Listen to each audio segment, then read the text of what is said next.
This is Pat Soundbites Unplugged. Unplugged. The podcast where all the artists go to tell it as it is. Careers, music, tours, and more. And here's your host, the man that refuses to eat squid, Pat Calamari. Hey, Pat Calamari here, host of Pat Soundbites Unplugged podcast. Can't thank you all for listening. Please continue to subscribe, whether you're listening on Simplecast, Spotify, iHeart, Deezer, Apple. However, thank you. And please continue to forward and share it on your social media outlets. I really appreciate that. And what a great chat with Klaus Miner, the Scorpions. I'm still on cloud nine over that, of posting my Zoom chat. The Scorpions posted my Zoom chat on their Facebook page, which only has like almost 6 million followers, so the numbers are like insane. So yes, and I have a Patreon page and Pat Soundbites IGTV on Instagram and Facebook, and I have it all covered. So please continue to subscribe and listen and support and share, and it means the world to me. You know, yesterday was a sad day in the music world. We lost a great legend, a true gentleman, one of the best American patriots ever. The wonderful Charlie Daniels passed from a massive stroke at the age of 83. And I just had the love for that man. I mean, everybody. There's not one person on any of the social media's articles that had anything bad to say about Charlie Daniels. I mean, he's just one of them guys you just always wanted to hang with and get a hug. And I have been blessed to have the opportunity to meet Charlie a few times and interview him a few times. And today's a special edition because it's kind of a throwback Tuesday that I listened to my interviews and I realized on my first chat with Charlie that you're going to hear March 31st of 2017. And the idea was to promote his new album, Nighthawk. You know, Pat's the guy keeping new music alive on the radio airwaves. So that was the main purpose of the chat, and to promote his upcoming show here in the Mid-Hudson Valley in New York for the show at the Paramount Theatre on April 22nd in Peekskill. And that's where I went, and first time I met Charlie, and then I met him the following year there. Anyway, this first interview, I just got goosebumps because I did a really good job. I prepared myself quite well. I don't want to just ramble with these folks. Their time is important. So we covered the Nighthawk album. We cover how do you define success. We cover 45 years of the Charlie Daniels Band. We talk about the story behind how they recorded The Devil Went Down to Georgia. We talk about how he would describe his music. And it's interesting. He describes it as American music. We talk about his love for our military and our vets. And he had a project called Journey Home, which he talks about. I did slip in there about the volunteer jam, but somehow we kind of not really got into that too much. And then we talked about his memoir, Never Looked at the Empty Seats, and his upcoming show. And my last question was, Charlie, what do you, when the time comes, retirement, or when the time comes, what do you want to be most remembered by? And it gives you goosebumps. So, enough said. To my personal tribute to this wonderful man. Great to hear his voice. Please sit back and spend 15 minutes and listen to this chat with the amazing, the wonderful Charlie Daniels. And don't hesitate to share it and give me your feedback. I would love to hear your comments. As always, live, love, and laugh a lot. because life is way too short. Love you, Charlie. Thank you. Rest in peace, my friend. Hi, y'all. This is Charlie Daniels of the Charlie Daniels Band, and you're listening to WBXO Radio Classic Rock Redefined. WBXO Classic Rock Redefined on the Pat Show, and it is truly an honor to have on our rock and roll phone the legend. I mean, a career spanning 60, and I mean 60 years, and exceeding 20 million in sales worldwide. This incredible singer, songwriter, musician has celebrated multiple, Grammys and CMAs and ACMs and BMIs. I think he's covered every letter of the alphabet, and he's still going strong. Our honor to have the great Charlie Daniels on our phone today. How are you, my friend? Pat, I'm great, man. It's so nice to talk to you. Thank you for having me on today. Oh, man, this is really a pleasure. Let me just start, Charlie, with saying, you've been doing this for so long, and we are blessed and thankful that you chose this career. Did you always know that music would be your calling? After I learned 3 chords, that's all I wanted to do. I mean, once I got to where you play a whole song with 3 chords, and that's all I wanted. I had no desire to do anything else. Of course, it took me a long time to get to the point where I could make a living doing it because the opportunities were so limited at the time I came along down in North Carolina. But as I said, it's all I wanted to do. I had no desire to do anything else. So I've been pursuing it real hard. And you've been doing it really good for 60 years. All over again, I would, believe me. Hey, having over 20 million sales worldwide, let me ask you, what would you define the word success for you? Well, a lot of things, actually.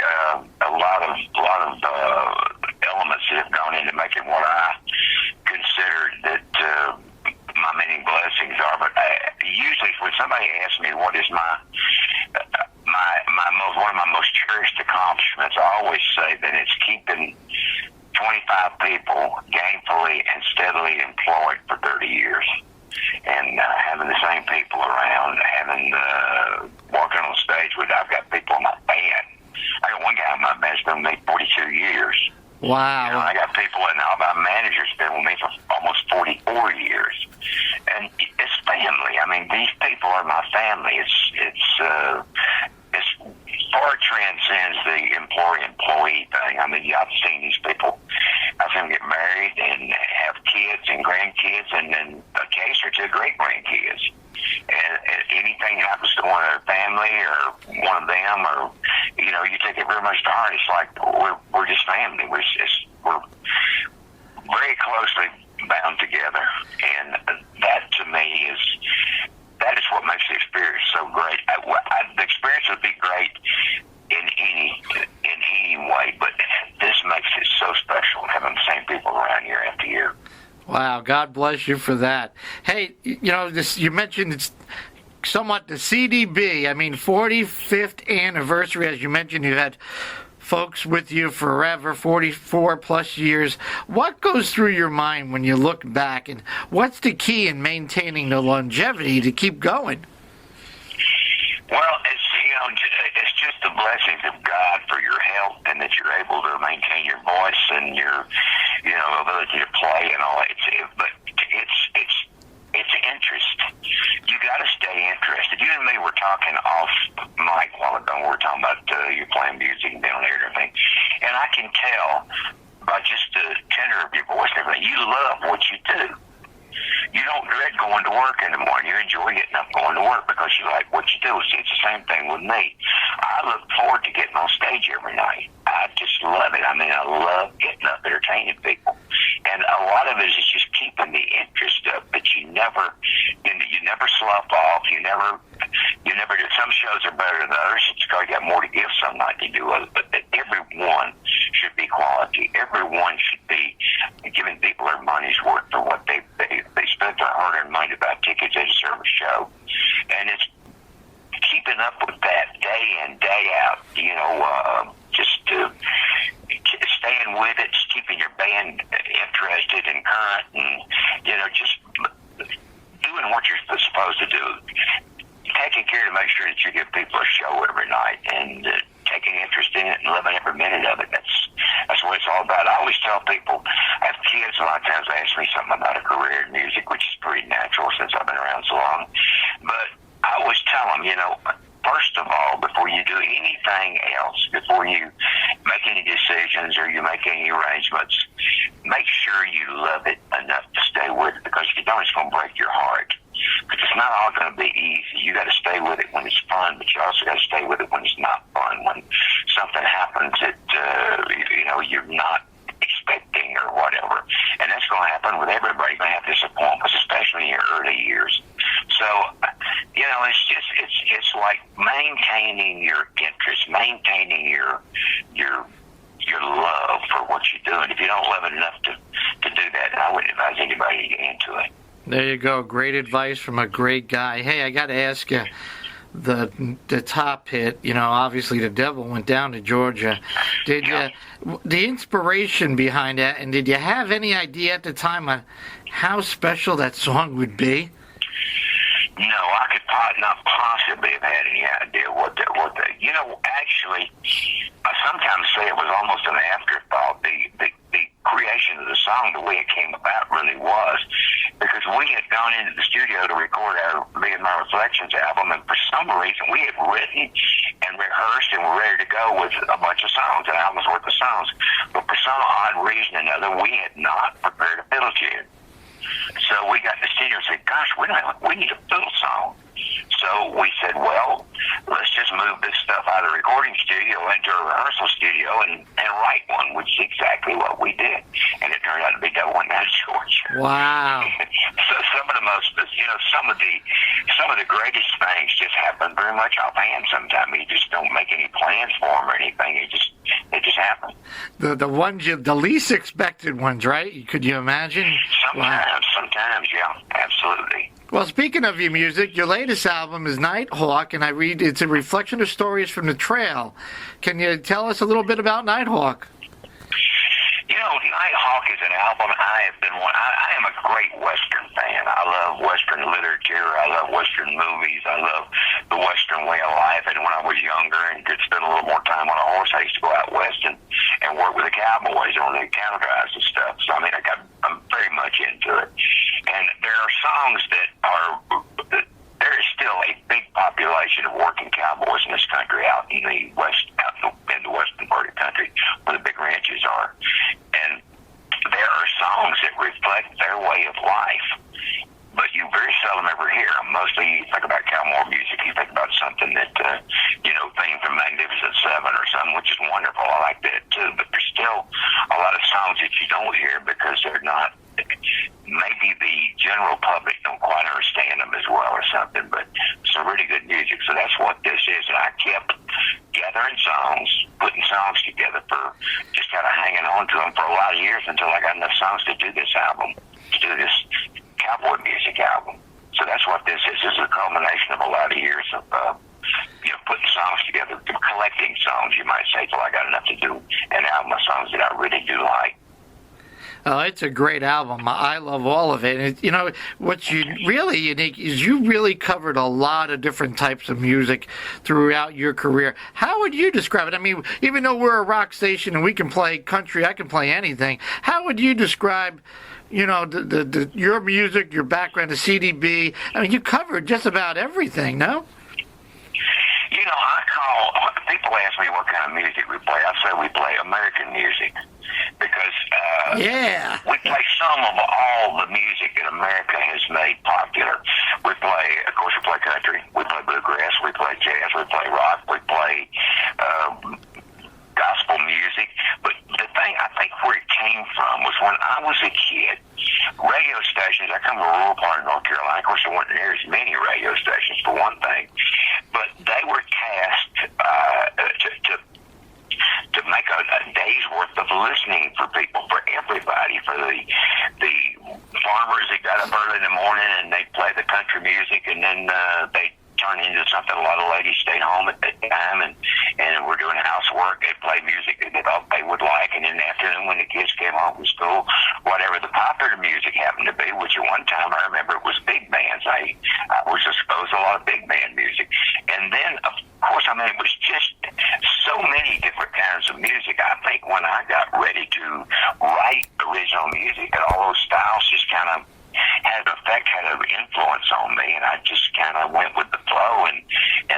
of all of it into what I do. So I think if I had to rationalize the reason that we play what we play, that's what I would say it was. That I was exposed to so many different kinds of music as a kid that, I just love some of all of it and use a little bit of all of it. Well, I love that. I love that word, American music. And you, speaking of American, our great country, you, my friend, are a great, great supporter of our wonderful military, and I can't thank you enough for that. And lead me into the volunteer jam and your Journey Home project. Can you just tell the listeners a little bit about that? I can indeed. Journey Home was an foundation that was started by my manager and a couple of our friends, that we wanted to help our veterans who were coming home mostly from combat, some from service without combat, but they one of the things that we do not think about our civilian population, we don't realize, we just think about coming from the military back to civilian life like we would think about changing jobs. It's not that simple, and especially for some people. There is a transition period for some guy, a lot of times, and more for some people than others, but you walk out of a battle zone, fighting IEDs, where they have IEDs in the road, and where you live in danger every day, and all of a sudden you get on a plane, and you're back in America, and you don't really, there's nobody that you run into, nobody in your family, nobody basically on the street that really understands what you've been through in the transition you're trying to make, and trying to find your way around, to find if you need education or you need whatever you need. And that's where Journey Home comes in. We try to help our veterans get whatever they need. We've bought furniture for people. We've helped people get a car. We've helped people get an education. We've done all kinds of things it's all aimed at one thing, and that's helping our veterans, settle back in after they get out of service. So that's what Journey Home is all about, and it's a labor of love, to be honest with you, but we love helping the veterans. Amen to that. Charlie, is there a website if folks wanted to donate to that cause? Yeah, we have a Journey Home Foundation has a website. Yeah, absolutely. Okay. And we would welcome your donations if you do. I tell you one thing about it, too. Our books, they keep up with what we spend and where we spend it, are open for public inspection. We don't do. We're very meticulous. We're all volunteer help. Nobody's salaried, and we're very meticulous about making sure that the people who donate their money know where it goes. So, we're very much open and above board. Excellent. Well, we're glad that we're going to spread that around to make sure that people know where to donate. And I thank you from my heart. My older brother was in the Marine Corps, and he came from home from the Gulf War. So I understand completely of what you're talking about. It took our family some adjustment to understand really what he was going through when he came home. So, and he's doing well, and he's doing great. And I get it firsthand. So I thank you, and thank you for you and your group to do what you're doing. We always got to look out. I don't think we ever do enough for our American veterans. My father was in World War II and a Purple Heart recipient, and I get it. And that's that aims my love to you so much, because I follow you on Twitter, and I know how sincere and how you mean it from your heart. So that's an awesome thing. Now, hey, and speaking of books, what's this memoir? Never Look at the Empty Seats. Well,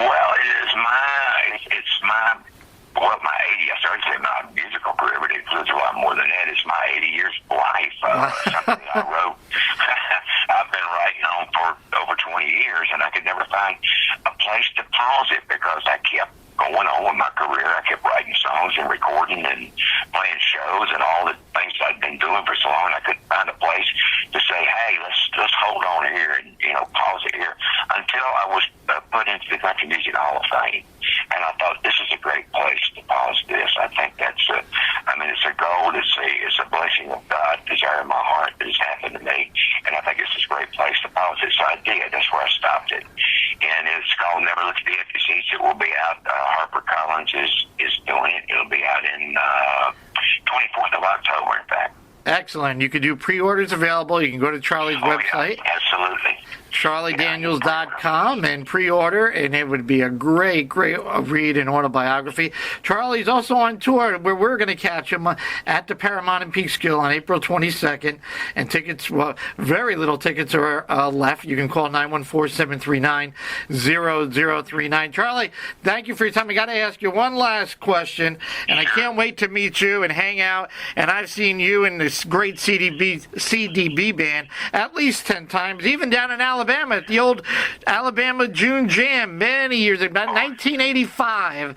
I flew into Nashville with a group of guys, and we went to support the great band of Alabama, and you guys were playing, of course, and what a terrific show. Just like your volunteer jam, just in a musical extravaganza. But I got to ask you, when the time comes to retire from the music business and as a legend in the world, what do you want to be most remembered by?